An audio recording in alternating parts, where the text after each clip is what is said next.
চল্লিশ থেকে 2024-এর জুলাই অভ্যুত্থান পর্যন্ত আধিপত্যবাদ ফ্যাসিবাদ বিরোধী লড়াইয়ে যারাই জীবন দিয়েছেন, জুলুম নির্যাতনের শিকার হয়েছেন, বিশেষ করে গত 2024 সালের জুলাই আগস্ট অভ্যুত্থানে যারা জীবন দিয়ে রক্ত দিয়ে আমাদেরকে নতুন বাংলাদেশ বিনির্মাণের স্বপ্ন দেখাচ্ছেন এবং নতুন বাংলাদেশ উপহার দিয়েছেন, আমরা তাদেরকে আজকের এই সংবাদ সম্মেলনের শুরুতে বিশেষভাবে স্মরণ করছি এবং তাদের জন্য দোয়া করছি। আল্লাহ যেন তাদের ত্যাগকে কবুল করেন এবং তাদেরকে শাহাদাতের মর্যাদা দান করেন, আল্লাহুম্মা আমিন।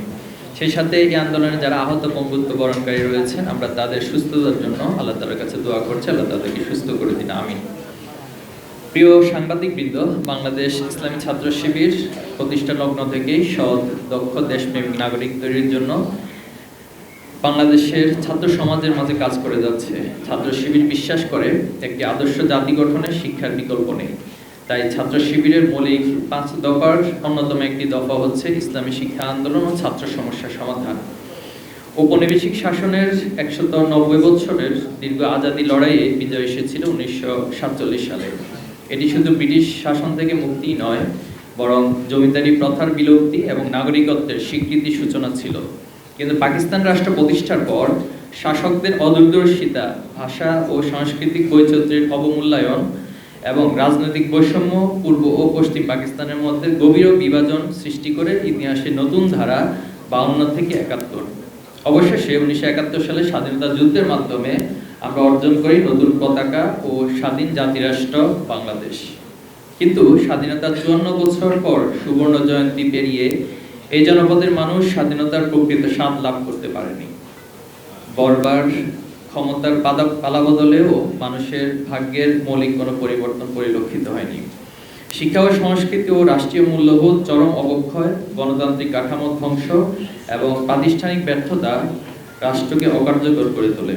প্রতিষ্ঠিত হয় একদলীয় শাসন, দমন পীড়ন, গুম, দুর্নীতি, ভোটাধিকার হরণ, অর্থ পাচারের সংস্কৃতি। রাষ্ট্র ব্যবস্থা ফ্যাসিবাদী রূপ ধারণ করে মানবিক মর্যাদা ও ন্যায় বিচার নির্বাসিত হয়। এই শোষণের বঞ্চনার বিরুদ্ধে 2024 সালের জুলাই মাসে ছাত্র জনতার নেতৃত্বে সংগঠিত হয় ঐতিহাসিক গণ অভ্যুত্থান 36 জুলাই, যা জুলাই বিপ্লব হিসেবে বাংলাদেশের নতুন জাতিরাষ্ট্র বিনির্মাণের সম্ভাবনা সৃষ্টি করেছে।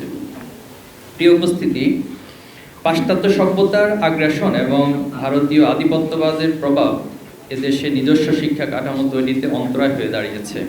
1972 সালে ডক্টর কুদরতি খোদা শিক্ষা কমিশন স্বাধীনতার মূল মন্ত্র সাম্য, মানবিক মর্যাদা ও সামাজিক সুবিচার উপেক্ষা করে শুধুমাত্র ধর্মনিরপেক্ষ শিক্ষানীতি প্রণয়ন করে, যা দেশের বৃহৎ জনগোষ্ঠীর আশা আকাঙ্ক্ষা, চিন্তা চেতনা, ঐতিহ্য, মূল্যবোধ ও সাংস্কৃতিক জীবনবোধের পরিপন্থী ছিল।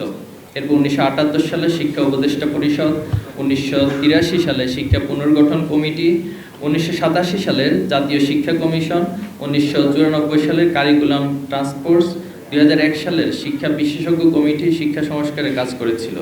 কিন্তু রাজনৈতিক স্বার্থান্বেষী মহলের সুবিধার জন্য শিক্ষা সংক্রান্ত সংস্কার প্রস্তাবগুলো বিভিন্ন সময় পরিবর্তন হয়ে গিয়েছে।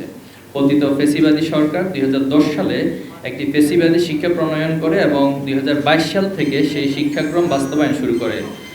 উক্ত শিক্ষাক্রমে ধর্মীয় শিক্ষাকে গুরুত্ব আরোপ না করে তদস্থলে বিদআত ও শিরকিয়াতের মতো ইসলামের সাথে সাংঘর্ষিক বিষয়গুলোকে অন্তর্ভুক্ত করা হয়েছিল। ছাত্র জনতার গণ অভ্যুত্থানের মাধ্যমে ক্ষমতাপ্রাপ্ত অন্তর্বর্তীকালীন সরকার একটি কার্যকর শিক্ষা ব্যবস্থার উদ্যোগ না নিয়ে 2012 সালে শিক্ষাক্রমে ফিরে যাওয়ার ঘোষণা দেয়, যা ছিল পতিত সরকারের ফ্যাসিবাদের বুনন। এর বিরুদ্ধে জনগণের তীব্র আন্দোলন শুরু হলে সরকার এই পরিত্যক্ত শিক্ষাক্রমকে স্থগিত ঘোষণা করে এবং তীব্র বিতর্কিত অংশগুলো বাদ দিয়ে একটি অস্থায়ী পাঠ্যসূচির মাধ্যমে শিক্ষা কার্যক্রম চালু রাখে। ফলে জাতি গঠনে পরিপূর্ণ পাঠ্যক্রম প্রণয়ন একটি অগ্রাধিকারযুক্ত জাতীয় কর্মসূচি হিসেবে গণ্য। 1972 সালের সংবিধানে বাংলাদেশের রাষ্ট্রের জাতীয় 4 মূলনীতি হলো গণতন্ত্র, সমাজতন্ত্র, জাতীয়তাবাদ ও ধর্মনিরপেক্ষতা মতবাদ, যার মাধ্যমে সকল নাগরিকের উপযোগী সমন্বিত শিক্ষা ব্যবস্থা গড়ে তোলা সম্ভব নয়। তাই মুসলিম দেশ হিসেবে বাংলাদেশে এমন একটি শিক্ষা ব্যবস্থার প্রবর্তন করা দরকার, যার মাধ্যমে ইসলামের আদর্শকে জাতীয় জীবনের সর্বক্ষেত্রে রূপদান করা সম্ভব।